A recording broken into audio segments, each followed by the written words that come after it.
Muslim. They said 100% Muslim. There's a sort of truth in it. There's a lot of Muslims in Birmingham, a lot of all cultures there. We're known for being multicultural, quite good at it, really. Our next-door neighbour's a Muslim. Saj, he's a lovely guy. Loves a fucking power tool on a Sunday, but he's a lovely guy. Shut up, Saj! One of the most famous Muslims in Birmingham is Malala Yousafzai. I don't know if people are familiar with her. If you don't, she's brilliant. She's an 18-year-old schoolgirl who was shot at by the Taliban for wanting to be educated. She now goes to Edgbaston High School for girls. It's a private school. I don't think she pays the fees. I personally would hate to go to school with Malala Yousafzai. Can you imagine show and tell day with Malala, where they're like, OK, class, what have you brought in? Sally, let's start with you. And Sally goes, I've brought in this papier-mâché cat. OK, anyone else bring anything? Malala, did you bring anything in? This Nobel Peace Prize.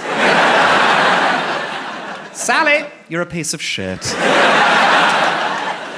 I'd hate to be a teacher as well. You want me to tell Malala off for anything? What are you doing on your phone, Malala? Texting Barack Obama, actually, so... Oh, sorry. Sally, you're a piece of shit.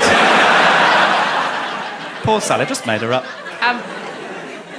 No, I was annoyed about that. I was annoyed when that news came out. I'm annoyed with Donald Trump as well. Little side project I've got going on. I'm trying to book Syrian refugees into Donald Trump's hotels. What's going on?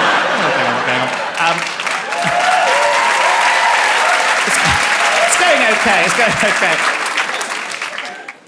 I was annoyed when Fox News said that we're 100% Muslim, because there's a subtext to that. When they say we're 100% Muslim, what they're saying there is that we should be worried about that. There's something terrifying, frightening about Muslims. I think we've got a problem. I think we're using the word Muslim far too quickly to describe people doing atrocities when they don't represent Muslims any more than I do. And I think we should be using a more accurate word for those people, which I'm going to argue is knobhead.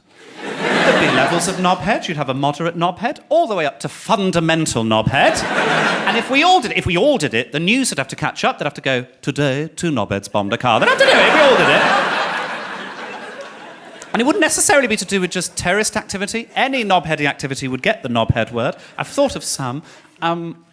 People that wear a festival wristband after a festival.